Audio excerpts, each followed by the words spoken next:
Welcome to the unit Line Balancing. In this unit, you will understand about line balancing for apparel production. By the end of this unit, students will be able to understand line balancing concepts, do examples from garment industry to illustrate the concept. The first module explains the balancing process, and the second module would be covering about theoretical line balancing. Now let us try to understand what is balancing. Balancing is a subject that relates to every decision taken on the production floor. It is a very important topic that we will cover in detail. What is a balanced production system? In apparel manufacturing industry, assembly line process involves set of workstations in which specific operations are performed in a predefined sequence. These operations have varied work content. Production per hour of each operation is varied depending upon work content, allocation of total manpower to a particular operation, operator skill level, and finally, machine capacity. Line balancing is a system where you meet the production expectations and you can find the same amount of work in process in each and every operation at any point in the day. To be able to achieve this is extremely difficult. If we choose to have balanced inventories at the end of the everyday, that will prove to be a reasonably difficult challenge. How do you keep all operations producing at the same rate? Well, this is very difficult since operators' skills vary. We are able to balance using a utility operator that fills holes in production. We also try to keep operators at the expected level of production or higher if possible. Operation with lowest production per hour is defined as bottleneck operation for that particular line. Let us take an example with an assembly line. A bottleneck operation in a line determines the output of the line. That is why it is very important to increase the production of the bottleneck processes or operations. Line supervisors, industrial engineers find ways to increase production of bottleneck operations and implement them one by one to level work across operations. So, line balancing is to set the flow through each operation to be as similar as possible, checking from time to time to see how things are going and making adjustments to even out the flow again. Thus, line balancing can be defined as leveling of the workload across all operations in a line to remove bottlenecks and excess capacity defined by 6 sigma. A constraint slows the process down and results in waiting for downstream operations, and excess capacity results in waiting and no absorption of fixed costs. Why line balancing? Let us try to understand it with various different explanations. We balance the production line for a number of reasons. Some of the reasons are keeping inventory costs low results in higher net income. Keeping normal inventory levels lets the operator work all day long, giving him or her the opportunity to earn more money by increasing his or her efficiency. Keeping the line balanced lets the supervisors improve other areas because they can use their time better. Balanced production keeps prices low, which turns into repeat sales. Balanced production means better production planning. Effective planning depends upon the following factors: knowledge of the product, the way it can produce when sectionalized, capacity of workplace, that is, in terms of both machinery and the operator skills. Let us look at the terminology balancing tools.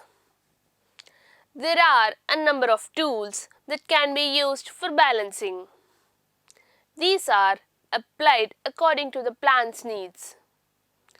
The most basic ones are production sheets, the daily production report, the inventory levels by operation, and the production boards. Items to take into account when making balancing decisions. We should ensure that we meet the production goals by using regular operators, by using utility operators, and by using temporary transfers.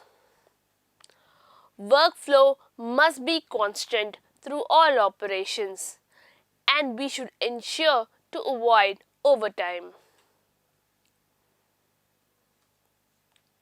We should also determine human resource needs, that is, the operators required at 100% efficiency, capacity of actual operators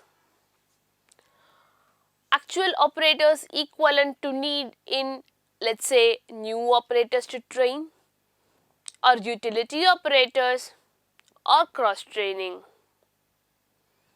So we should be able to balance the human resource part of it. We should know how much work is needed for each operation. We should also cross-check daily absenteeism, assign utility operators based on absenteeism, update daily production report every 2 hours, make balancing decisions every 2 hours and check them to the production manager. Let us now look at the various steps for line balancing. So this would be module 2. We would be understanding in this module about calculation of labor requirements, operation breakdown, theoretical line balancing, initial balance, and finally balance control. First, let's look at calculation of labor requirements. There are 2 ways in which worker allocation for different operations can happen. It could be based on available machine and operators that we calculate target production, or it could be based on a target that we decide upon the number of workers required. Traditionally, sewing department in the factory is broken into different lines. Each line consists of equal or variable number of sewing machines? Different product requires different types of machines in required number to achieve maximum utilization. The number of machines are generally decided based on experience and industry benchmark and not necessarily through any scientific calculation. Sometimes factory decide machine mix in a line based on a generic product category. For example, for a simple shirt it may be 25 and for a fully lined jacket it could be 40.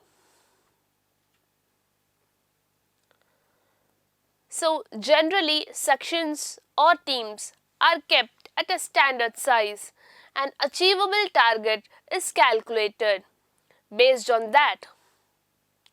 So first approach is followed, but this approach is discussed later in the module. Here, according the second approach, we will discuss how to calculate number of machine and operators that will be required for achieving a target for a given style. We would be taking reference from A.J. Chuter book from the year 2002. The first step is to allocate enough people to an order to ensure that it is completed on time. The work content of one garment multiplied by the number in the order gives the work content of the order. The time in which it must be completed is divided by the work content of the order to give the required output in standard hours per hour. So, the formula for required output per hour is size of the order into work content per garment in hours divided by time in hours. Let us analyze actual situation for calculation of labor requirement. Firstly, absenteeism is a common phenomenon to have required output from the line. We need more people in the payroll. So, attendance is never considered at 100%. Secondly, any factory consists of operators with variable rating in different operations.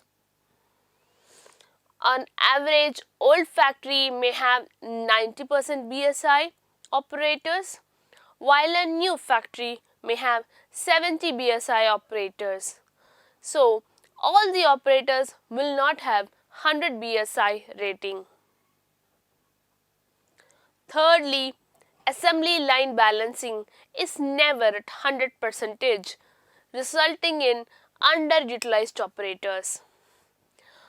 Utilization may not be 100% because sometimes they are doing off-standard work.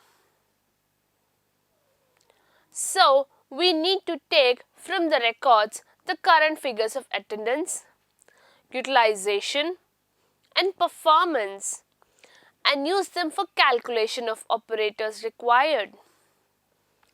These may be modified because of other information and then they become predicted figures.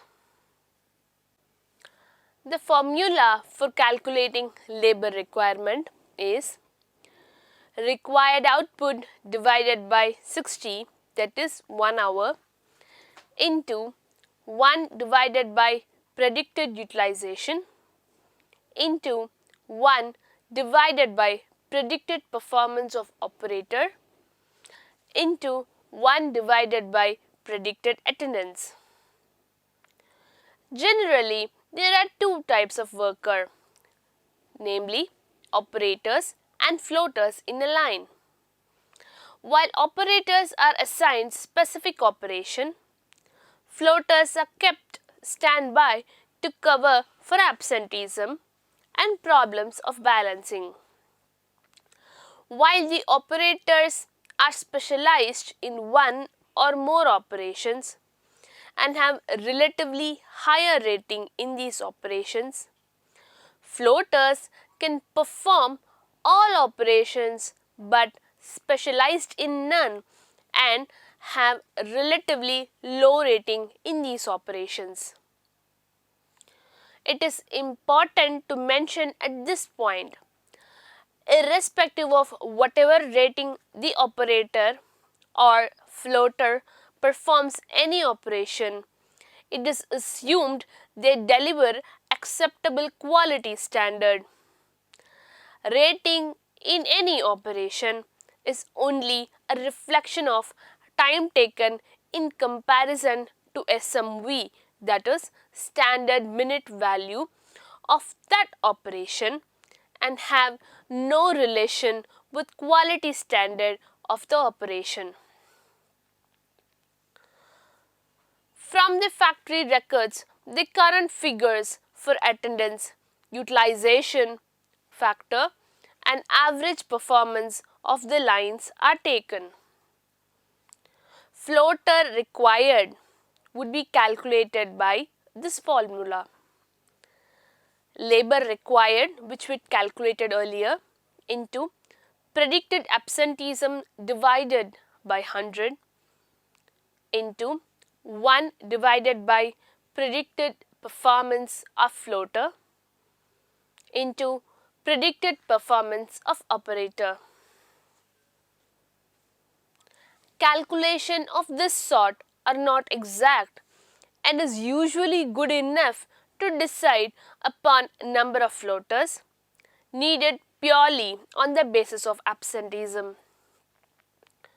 Floaters must come from the labor selected, so total labor would be calculated as floaters plus operators. Let us try to understand these formulas which we've studied with a case study. Same case will be continued in all the steps of line balancing. Insert table. For simplicity, we concentrate on an uncomplicated garment and in particular a night dress. Its estimated work content is 10 SAM, that is standard minutes, that is 10 minutes.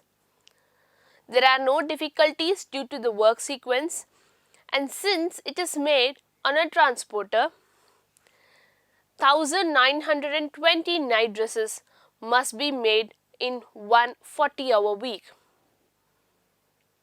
The factors which we would be taking for calculation are the following. Number 1 would be the predicted attendance would be at 90%. Predicted utilization would be at 80%. Predicted average piecework performance on standard is 95 BSI. Floater performance is at 60 BSI. Let's try to calculate the following based on the above requirements. Required output, number of labor required, number of floaters required, and number of operators required. Let us review the answer.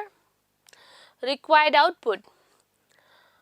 It is calculated by the formula size of the order into work content per garment divided by time in hours. We've already discussed this formula. So the answer would be yes, 480 standard minutes per hour. So the answer would be 480 garments per hour. Now let us move on to calculation of labor requirement. As already discussed, the formula for this would be required output per hour divided by 60 into 1 divided by predicted utilization into 1 divided by predicted performance into 1 divided by predicted attendance. So the answer goes as the following: 480 divided by 60 into 100 divided by 90, that is because everything is in percentage, into 100 divided by 80 into 100 divided by 95, which equals to 11.7 operators and can be taken as 12 operators. Now the floater required is calculated with the following formula: labor required into predicted absenteeism divided by 100 into 1 divided by predicted performance of floater into predicted performance of an operator. So the formula will go as floaters is equal to 12 into 10 divided by 100 into 100 divided by 6 into 95 divided by 100. So the answer comes to 2 floaters. Like we discussed earlier, the total labor would be equal to the addition of floaters and operators. We've already calculated labor, that is 12, and we've also calculated the floaters, which is 2. So the number of operators would be 12 minus 2, that is 10 operators. Now that we've tried to understand how to calculate labor requirement and floaters, let us move on to the second step of line balancing, which is operation breakdown. Operation breakdown. Any job must be broken down into operations of equal size. Operation flowchart helps us to understand the routing of the style. The following figure displays a flowchart for a clear example. Insert flowchart. The operation breakdown table finally done includes operation name, standard time of requirement for each operation, type of machinery required. It will also include special work guides and attachments. Insert operation breakdown for case study 30. As shown in this table, the garment, which is a night dress, has 13 operations. Work content and machine required for each operation is also mentioned here. Now that we have the operation breakdown in place, let us try to do theoretical operation balance. What does it mean? Elements grouped together to match number of people selected in calculation of labor requirements defines theoretical operation balance or theoretical line balance. No allowance is made for the varying ability of the people who will man the workstations. So the first step would be to calculate the pitch time. Pitch time is a theoretical operation time which each operator to take for a planned balanced line. It is calculated as SAM value of the total style divided by the number of operators required to meet the target. So in the case study which we've taken, pitch time is equal to SAM of the night dress divided by number of operators required to meet the target.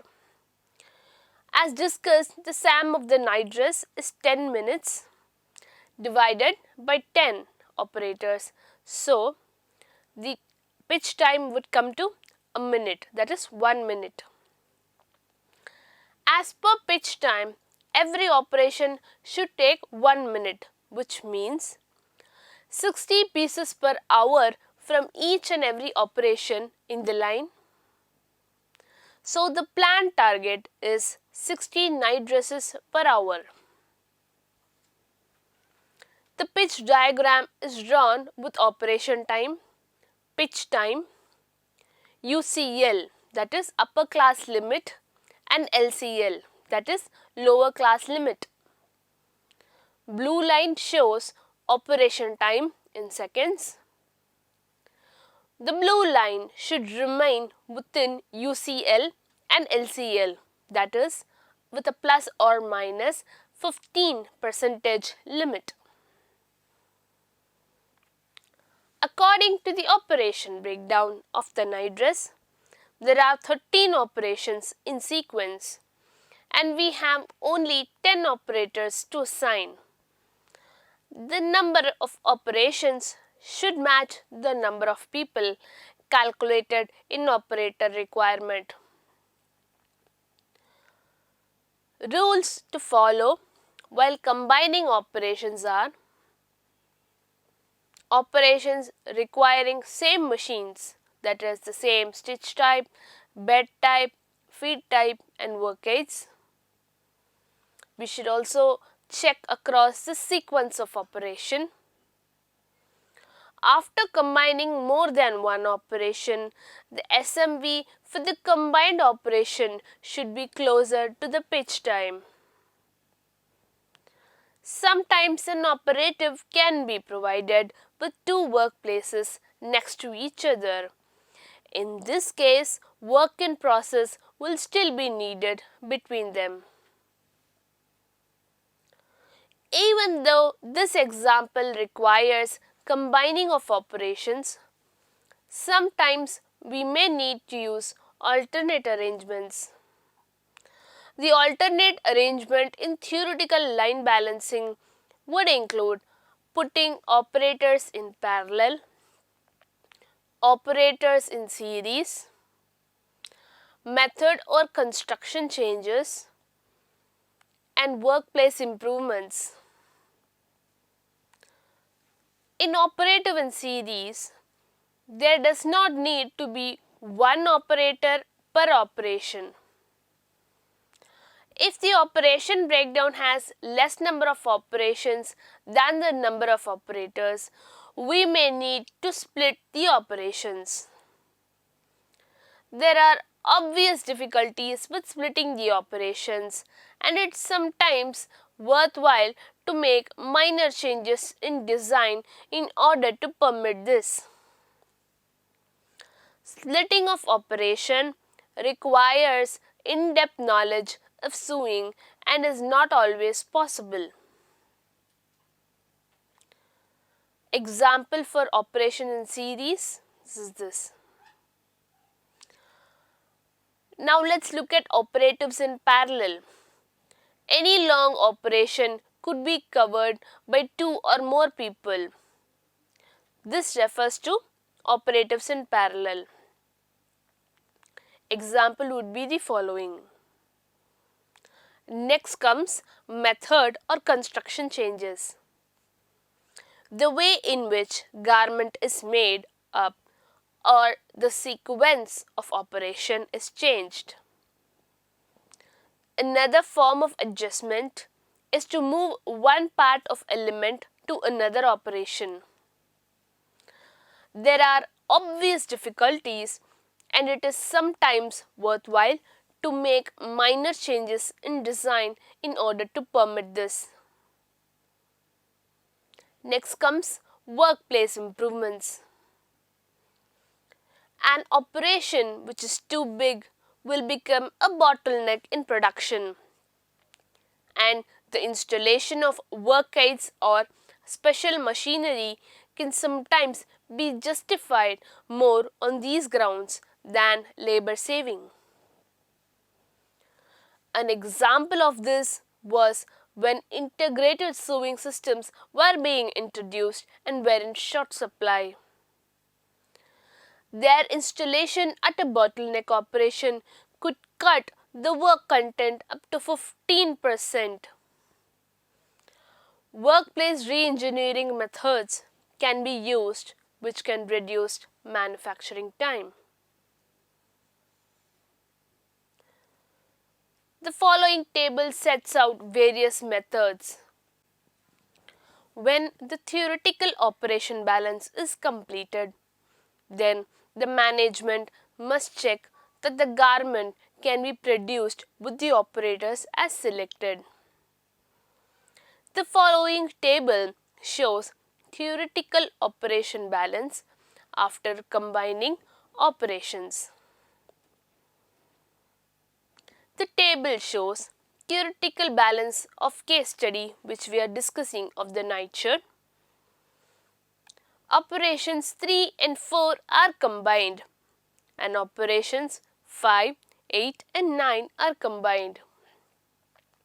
The operations are combined as they use same machinery and the SAM of the combined operation is almost equal to pitch time.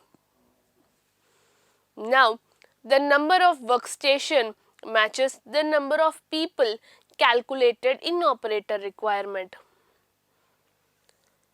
The table also shows that out of 10 operations, 4 operations work content is 1 minute, which is equal to pitch time.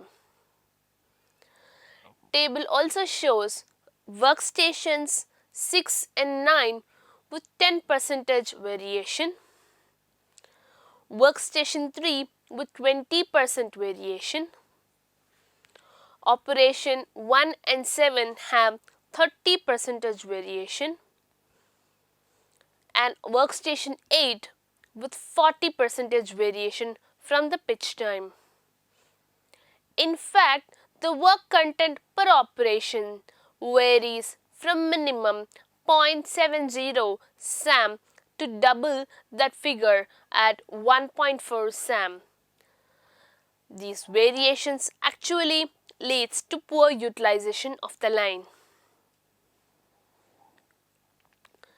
Let us try to see and understand how we balance that with this concept of skills inventory. Skills inventory is also known as skill matrix. It consists a list of manpower in the factory which shows the expected performance of themselves across operations. It is basically a talent list out of which operators can be selected for various operations. Skills inventory or skill matrix also helps us in planning the growth of the skills in the current workforce. It is basically a database that maintains the record of each operator, who can do what operation and at what rating. It is very important to keep this database updated as over the time operator acquires skills for new operations as well as improve performance in the existing operations. A skill inventory will seldom be able to predict performance to a greater accuracy than plus or minus 10%. Now here is an example of skill matrix which is generally followed in the apparel industry. In the case of our current case study, the above is the example of skill inventory of 20 people, that is 10 operators and 2 floaters. Operators are able to do few operations at higher performance. So as per this table, Kate and Lynn are likely to be floaters. Now we need to allocate operators to the operation. We start with initial balance. Expected performance of operators derived from the skill matrix in order to man the line in a way that smooths out potential variations in the output between stations as shown in the theoretical balancing.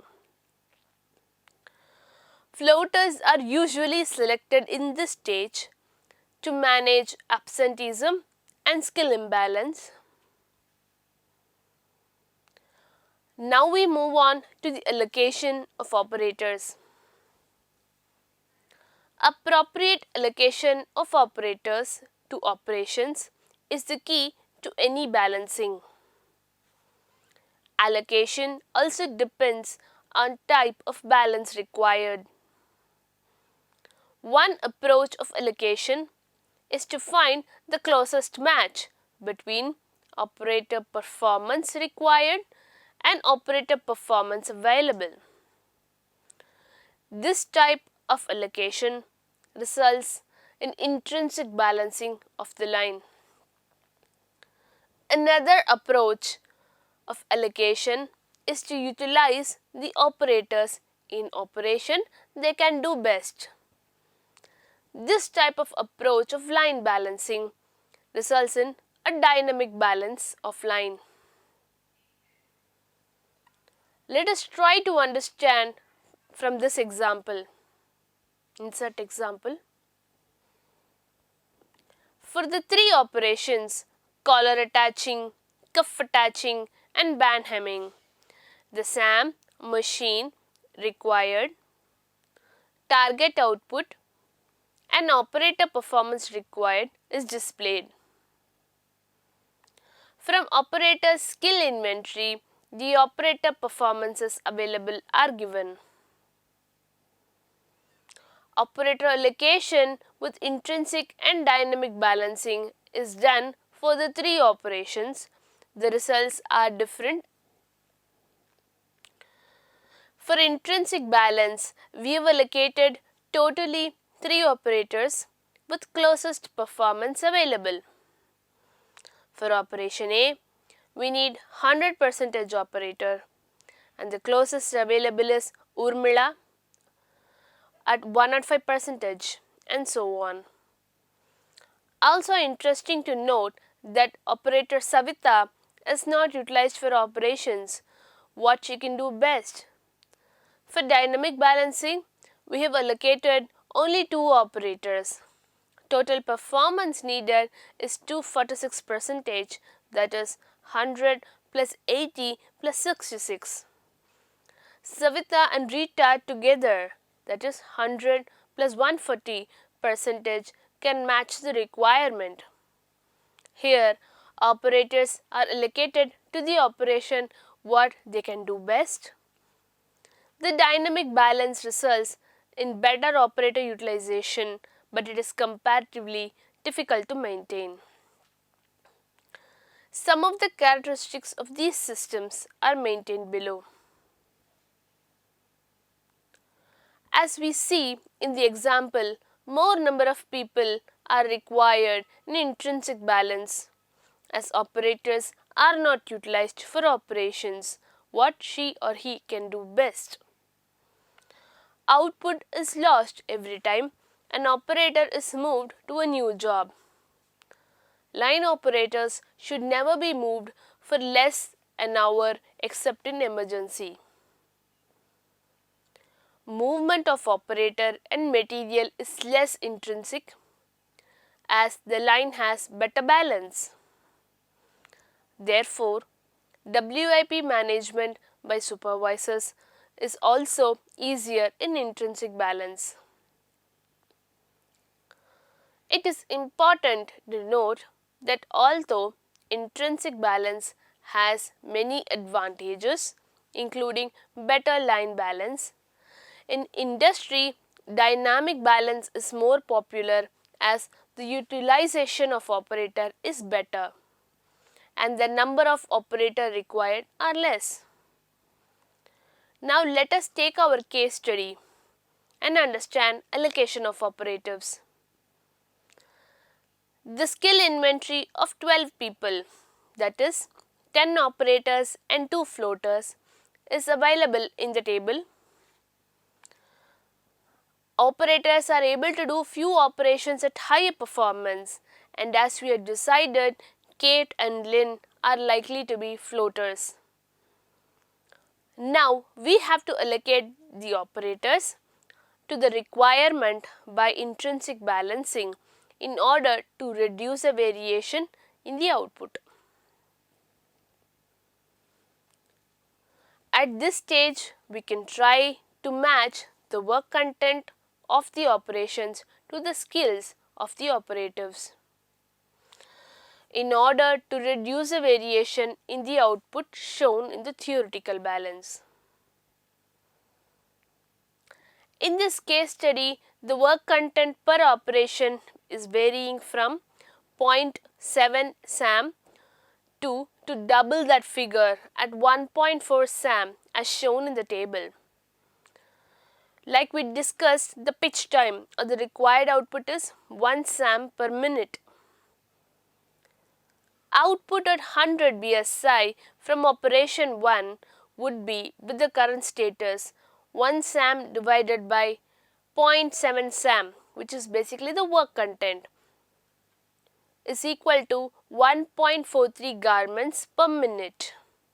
Whereas output at 100 BSI from operation 8 would be 1 SAM divided by 1.4 SAM, that is the work content of operation 8. The answer here comes to 0.71 garments per minute. As you can see, there is a lot of variation in the output which can be reduced during operator allocation. Poor performers go to jobs with lower work content, and high performers go to jobs with high work content.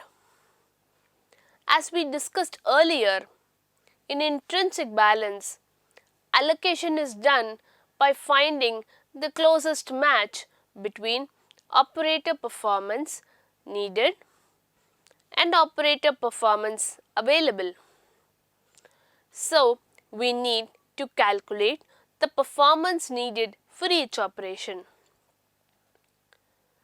The work content in SAM multiplied by the planned output in garments per minute will give us the performance required for a perfectly smooth output. For example, the work content of the first operation is 0.7 SAM, whereas the target for this operation is 60 pieces per hour. Hence, the performance that is required in this operation to achieve the target is calculated by the following formula. SAM of the operation into target pieces per minute is equal to 0.7 into 60 into 100 divided by 60, which is 70%. So, we require an operator who can perform Whipper elastic at 70 BSI performance. From the skills inventory, we can see that both Anne and Iris can perform Whipper elastic operation at 75 BSI. We have to decide between Anne and Iris. Once any operator is allocated for an operation, she cannot be utilized for another. While Anne's best performance in any operation is 75 BSI, Iris can perform whip hem operation at 100 BSI. We should try to allocate operators to operation what they can do best. So, logically, we allocate Anne for the first operation and keep Iris free for the next allocation. Similarly, work content for the second operation is 1 SAM. Target for the operation is at 60 pieces per hour. So, the performance required here in percentage would be at 100%. So, We need an operator who can perform overclock at 100 BSI performance. From the skill inventory table, we can see that both Bell and Fran can perform overclock at 100 BSI. We have to decide between both of them. As both Bell and Fran can perform two operations each, incidentally the same operations, and both 100 BSI, both of them are equally a good choice. So, eventually, one by one, all operators are allocated. It is important to note that the allocation of operators is based on trial and error and first come, first allocate basis. This will vary from person to person. There is no right or wrong answer.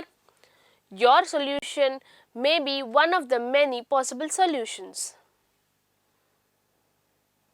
The other considerations that we need to take in are that the floaters are excluded in initial allocation. They are only required to cover up absenteeism, imbalances, or any emergencies. Next, we need to check our initial balance. Over and under production is calculated with reference to the expected output. For example, in the case study, the expected output is 60 garments per hour and the output at operation 8 is 51. This represents the shortfall of 9 and this operation is a bottleneck which must be watched carefully. If this line works with 0 WIP between operations, then only 51 complete garments will come out at the end of the line and rest 9 operators will be underutilized. It is interesting to note that in a 0 WIP situation, always the output of bottleneck is equal to the end of production of the line. Practically, lines never can work with 0 WIP. Now let us try to understand the balancing matrix of when and what we need to do. Situation 1. When the operation can produce more than the goal, but right now you have accumulated inventory in front of the operation. What do we need to do? In this instance, we need to keep the operators where they are, but remove some of them when the inventory level is back to normal. If there is only one operator, then have him reduce the inventory to a normal level and meet his or her quota and then put him to work on another operation. Situation 2. The operation can regularly produce more than the goal and the inventory is at a normal level now. In this scenario, we need to remove resources and place them in other operations. Situation 3. The operation can regularly produce more than the goal and inventory is currently below its normal level. In this scenario, we need to move some resources from the current operation to a previous one. Situation number 4. The operation has the required capacity but inventory is high at this point.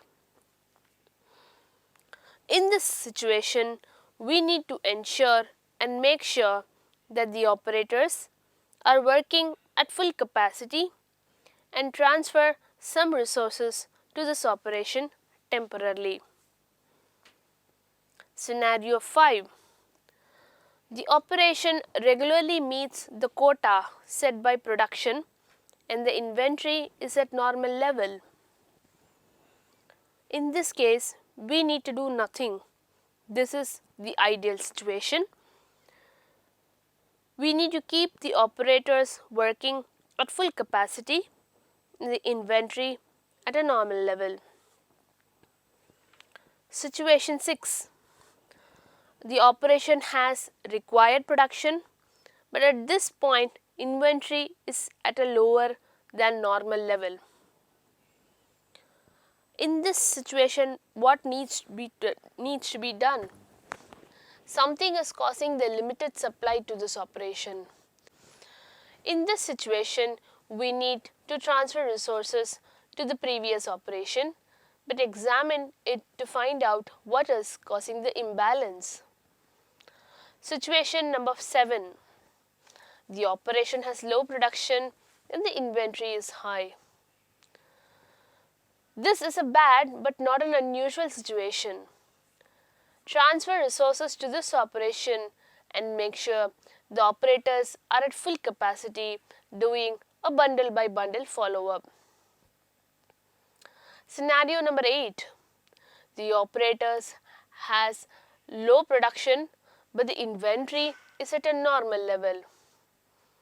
In this case, transfer resources to this operation but make sure the operators are at full capacity doing a bundle by bundle follow-up. The final situation would be situation 9. The operation has low production but the WIP, that is the work in progress, is lower than normal. Something is causing the limited supply to this operation.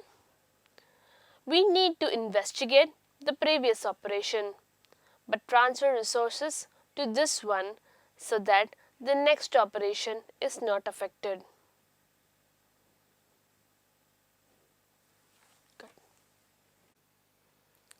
So, as you can see, this particular diagram combines all the scenarios and gives us a very easy way of explaining the balancing status. It is very important that all supervisors put balancing the line in their daily plans every day. There are 3 cardinal rules for balancing. One is have at least half hour of WIP between operations. Solve problems before they become any larger. Meet production goals by keeping every operator working at their maximum capacity. To summarize, the control parameters in line balancing are operator skill inventory, allocation, balance, attendance, movement of operators, floater, rating of the operators, the pitch time of the style, and finally WIP, that is work in progress. You have now come to the end of this unit. To summarize, in this unit, you've learned about the steps of line balancing with examples of theoretical line balancing from the garment industry. Thank you.